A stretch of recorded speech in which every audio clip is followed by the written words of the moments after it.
Please welcome Ron Laffitte, Emmy, Tony, and Grammy Award-winning actor, singer, director, author, and activist, Billy Porter, CCO and co-founder of Schure Media Group, head of media for Parkwood Entertainment, Yvette Noel-Schure, EVP and Managing Executive, Wasserman Music, Marty Diamond, with journalist, host, and producer, Scott Evans.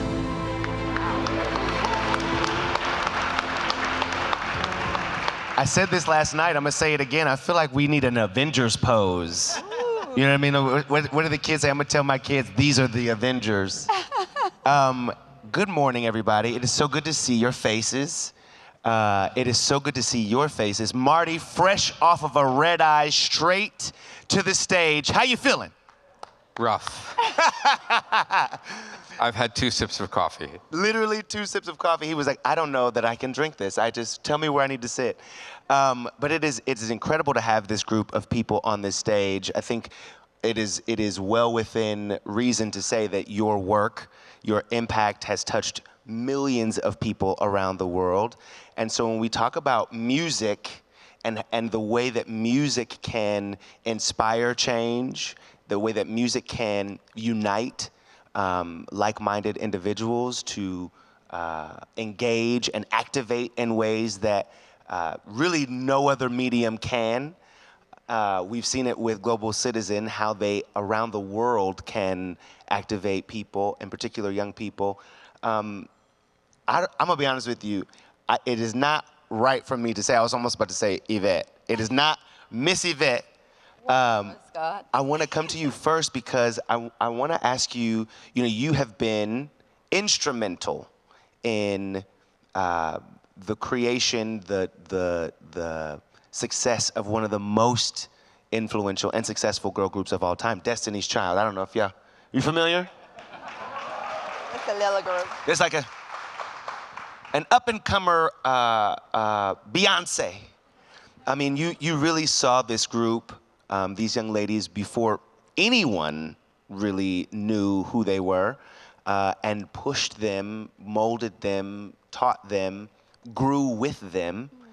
But I'm curious about how you might view the change that has happened in the industry when it comes to women and how they might activate, how you might activate as a result, you know what I mean, of being in this industry for so long. Yeah.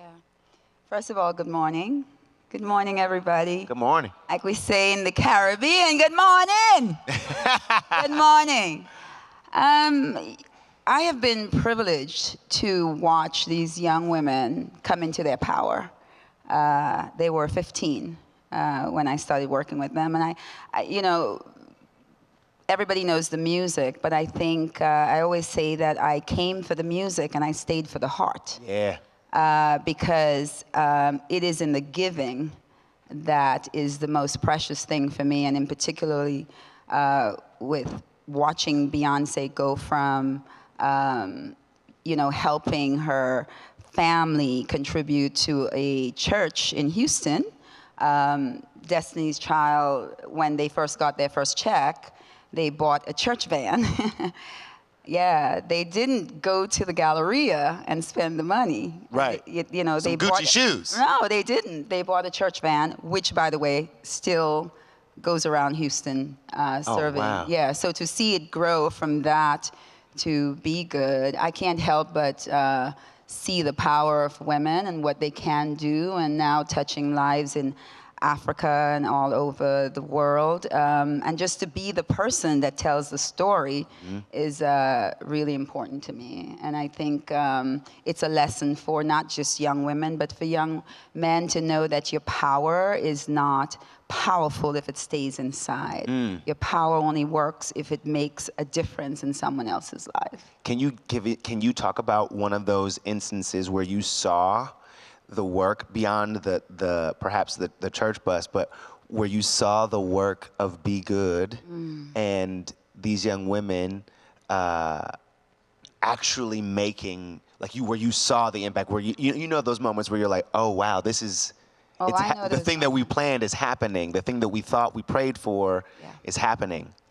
I think it goes back to 2017, and Ivy McGregor, who runs Be Good, and I got a phone call from Beyonce, and it was a Sunday, and she was watching some program. Before you go on, just humor me.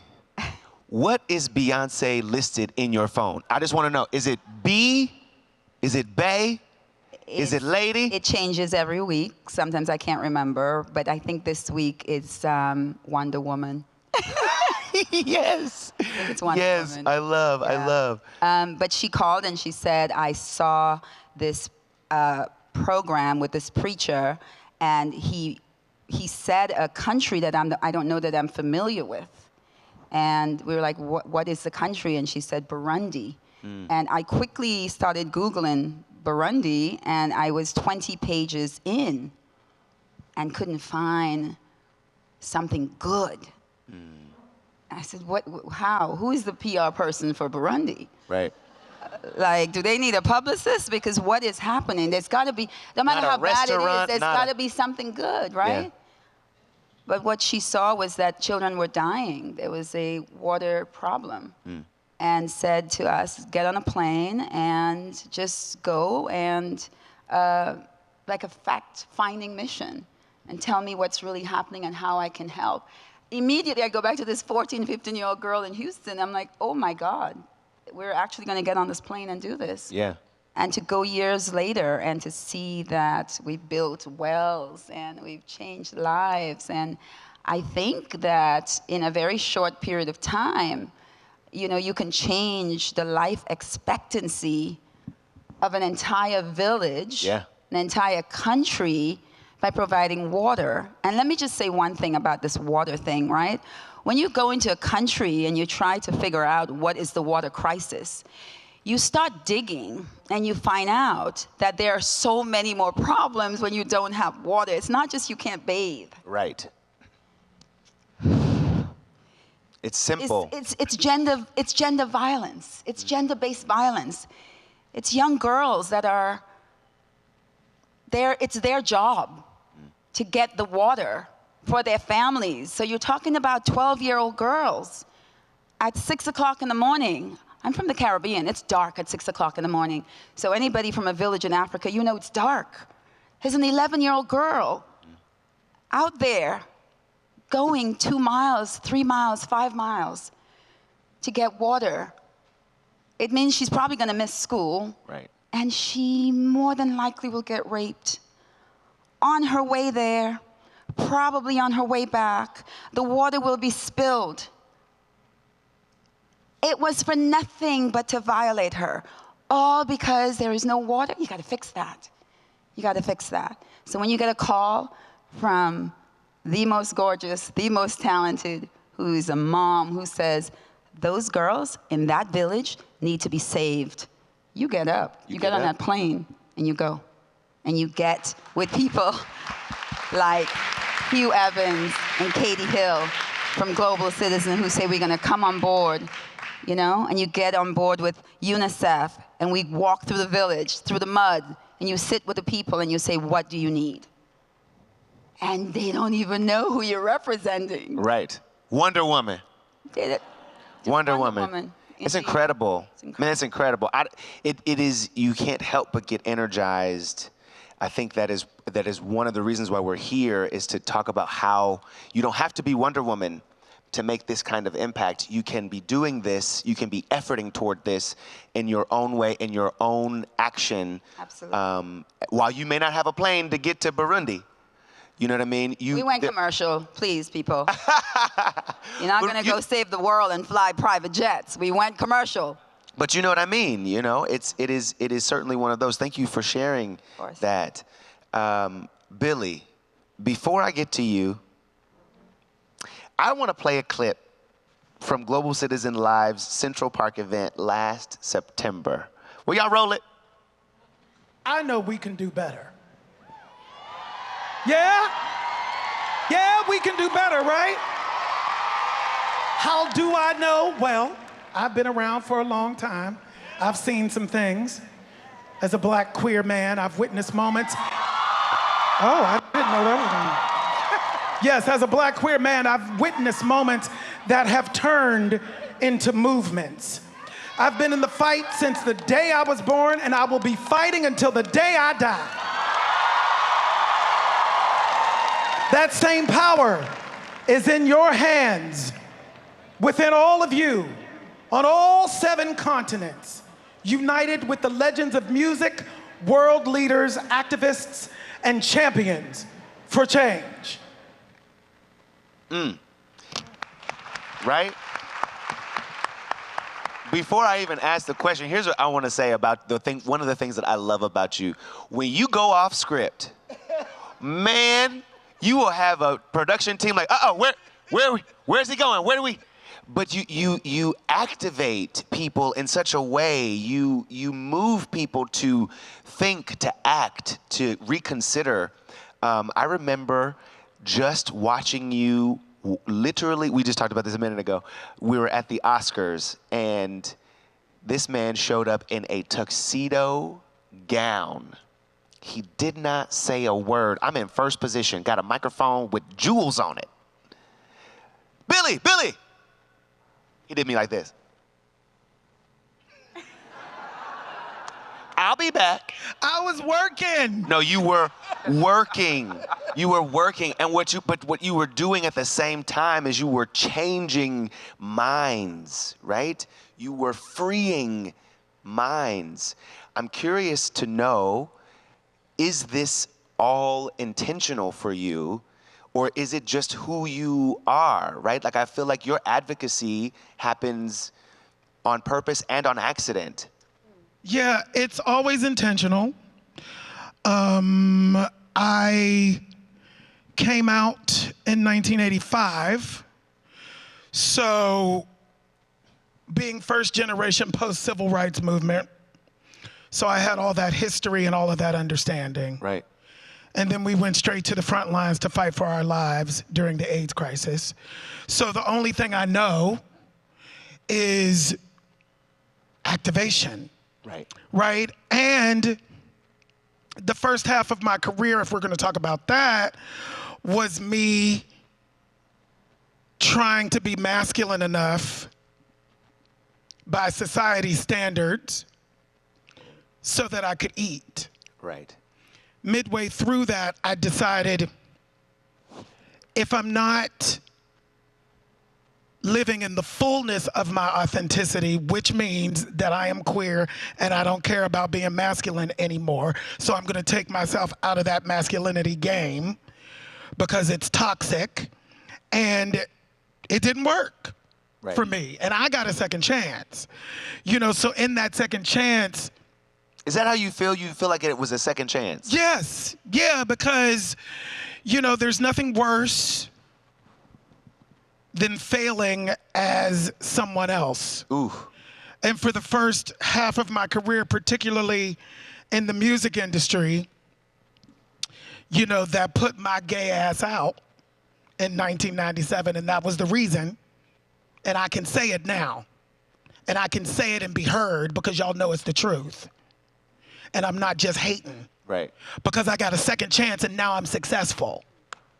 Now I'm successful being me. So everybody can look back at that time and know that I'm telling the truth when I say they put my black gay ass out. But I did it anyway. And inside of that power comes, it is because of intentionality.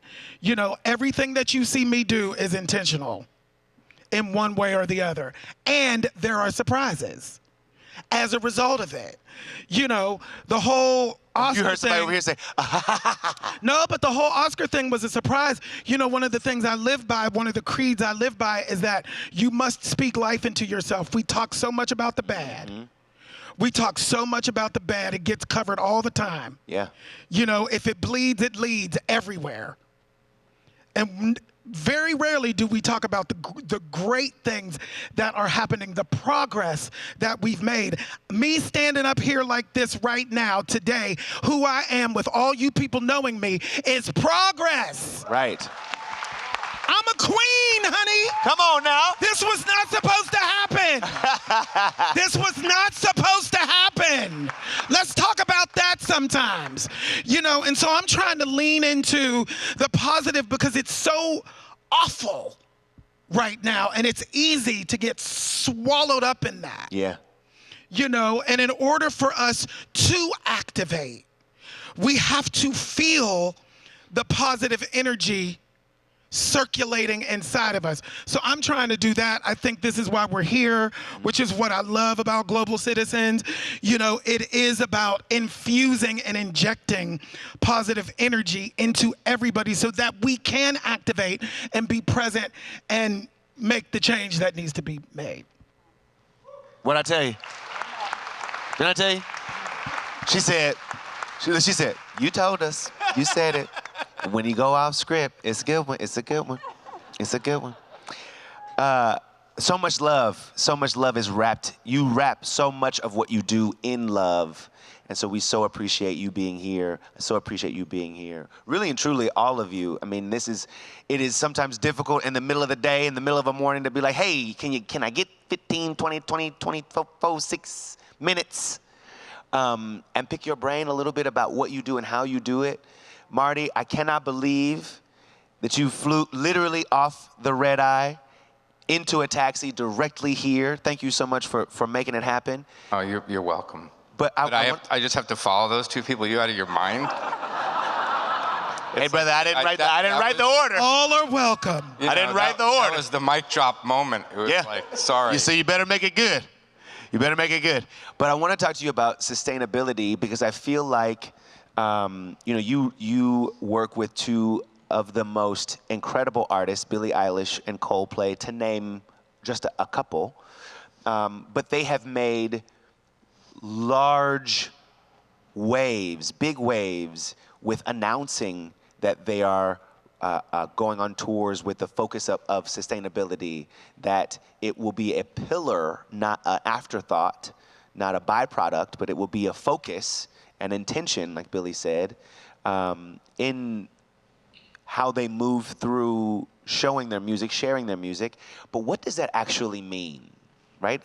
What are some of the steps that go into a sustainable tour or making a tour more sustainable? I don't think it's a perfect science yet, and I know Ron, as a manager, probably has thoughts about it as well.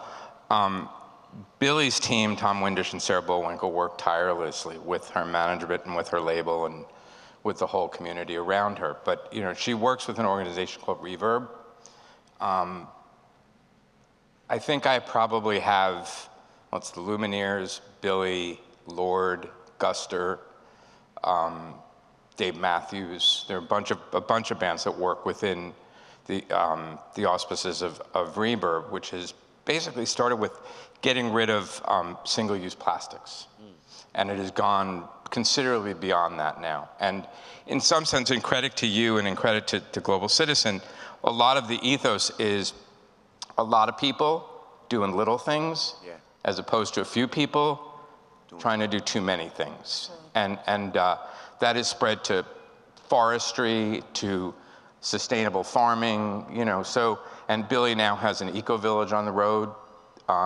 The Wasserman Foundation, which I'm one of the consultants to, also is involved in helping her. And there's going to be a real effort in the UK in terms of the dates that they're doing as well. So, it's creating participation for fans, much like what you has done and Global Citizen has done in terms of asking people to step up and activate, to take a simple process of, don't buy a plastic water bottle. Bring your own, refill it there. It's really simple things. In terms of Coldplay, Chris is, I've been working with Chris since Coldplay started. And talk about trying to move mountains. We have people pedaling at shows to power a stage. We have kinetic dance floors to capture. Sorry, wait, did you say you have people pedaling? Yeah, there are bikes. Bicycle? There are bikes. I think you had seen it in San Francisco, and Katie had seen it. There are bikes on tour to generate power, that power actually our third stage. There's kinetic dance floors where we're capturing energy. BMW and not in the context of cars. We're using batteries to power the show in a very different way. We're using a lot of sustainable cooking oil and vegetable oil and other ways to power generators. All the wristbands, which is such an integral part of their show, are made from recycled materials, and they're recycled every night. We ask people to give them back. You know, so we're trying to be as conscious as we can, in addition to obviously things like single-use plastics, and we've done deals with other people who, you know, and it's a case-by-case basis, because sometimes you walk into a stadium and they have a deal with, you know, a beer company, and they don't want to take a ball, you know, reusable cup. So to some degree, it's, you know, it's the process. It's inspiring when you're led by someone like Chris. And Dave Holmes, who manages him, is inspiring in that regard as well. So, you know, it's great working with clients that have an agenda, but part of their agenda is to ask the people who bought a ticket to participate. Every ticket anybody buys to a Coldplay show, there's a tree planted. Right. There's ocean cleanup. There's sustainable forestry. It's just a different mindset. And I think that it's little things adding up. And do I think it's a perfect science yet? Not yet. I think it's on its way to be. Yeah. Obviously, the biggest issue we face with concerts is cars. People got to drive to shows. Right. But the goal of you know, carbon neutrality is a goal. You know, and that's you know, something I take great pride in as well. And I have two people that keep me in check. One's 18 and one's 15, so I have to, you know, you know, they'll call BS when they think it's BS, you know. So, you know, I answer to a higher authority. Yeah. Or a lower authority, depending on how depending on the perspective, right? Thank you for that, man. It is incredible to know and to hear more about the efforts that are being made that you never knew about, right? Like I had no idea about the bicycles that were helping to power. Yeah, I mean, it's incredible. And hopefully that there are people hearing this and like, oh wait, how can I implement that in some way in my life or in the scenario that I find myself? Ron, I want to talk to you about what it means, how an artist can use their tour, maybe, performances, their art to protest, how they can use their presence or remove their presence as a means of protest, and can it be successful in activating, right, people? Specifically, I know Pharrell, who we're going to hear from more later in this afternoon, pulled out of a concert at Virginia Beach after he believed that his cousin did not receive a just go, you know, after being killed, and decided, what we're not going to do is support and bring people to this space if we believe we have not been properly treated or treated well or treated equally, fairly. How do you think that the artist can do that? What is the space that is being created for that? To sort of play on what Billy said about intention and what Marty said about artists who have a very specific and clear agenda. Pharrell Williams is a man who has very clear intentions in his actions. And before I answer the question about taking Something in the Water, which is his festival, out of Virginia Beach, I think it's important to understand that Something in the Water was originally contemplated as a solution for a systemic racism problem that existed in Virginia Beach for as long as Pharrell understood what that meant. He grew up in a housing project called the Atlantis Housing Project, just blocks from where we did Something in the Water on the beach. And when we met with the city, the idea was, you know, for generations, week 17 in the calendar was the week that approximately 30,000 African American students from the HBCUs would come to the resort area to party before exams. I never understood why they partied before the exams, but. And very oftentimes this descended into chaos, having nothing to do with these students, but more to do with the way that the primarily white business owners treated these students. And Pharrell felt very strongly that if we offered programming, perimeter, security, opportunity to do other things, that this would be a successful week, and sure enough, as much as we were told that we were insane to try to do a music festival in a third-tier market that wasn't an economic powerhouse, we sold 120,000 tickets. And more important, the spirit of this weekend was the community came together, rallied around this notion. There was no violence, and in fact, on Sunday, when the festival ended, you had people picking up trash from the beach saying, Pharrell has transformed this community. So we were going back in 2020 for year 2. Of course, we were shut down by COVID. And then his cousin was killed by a police officer. His body was moved twice. And coincidentally or not, that police officer's body camera was off. So Pharrell simply asked the community for justice. He felt as though he had a relationship with this community and the opportunity to have a conversation. And when justice wasn't served, the idea that we would bring this economic opportunity to the same region, he couldn't reconcile. Now, simultaneously, Pharrell played a fairly significant role in getting this country to recognize Juneteenth as a national holiday. And so the idea of celebrating Juneteenth with his festival, Something in the Water, in our nation's capital, became appealing for its own reasons. So this is not a man who likes to protest. Our intention is not to protest, particularly against the community and the customers in Virginia Beach, but it was impossible for us to come back without justice being served or even recognized in this case. And to be frank, you know, I think the most powerful word that artists and performers have is no, because Virginia Beach didn't believe that we weren't coming back. And so here we are. We're going to celebrate Something in the Water and celebrate Juneteenth, June 17, 18, and 19 in Washington, D.C. And simultaneously, we're working on a development project in the city of Norfolk, which we believe is going to continue to transform the region, the 757 area code. Virginia Beach will benefit from this, and we hope that people are paying attention. We hope that people understand you can't just get away with doing something and not taking responsibility. Yeah, listen. Now, thank you for that. I mean, I think it is a reminder to all of us that our no can be very powerful, and that we should rely on it more often instead of turning a blind eye. I want to just say that we could do this for another hour and a half.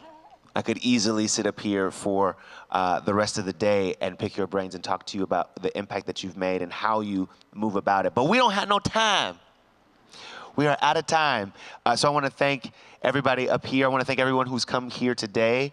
Thank you for this time. Thank you, Yvette, Billy, Marty, Ron. Thank you so much.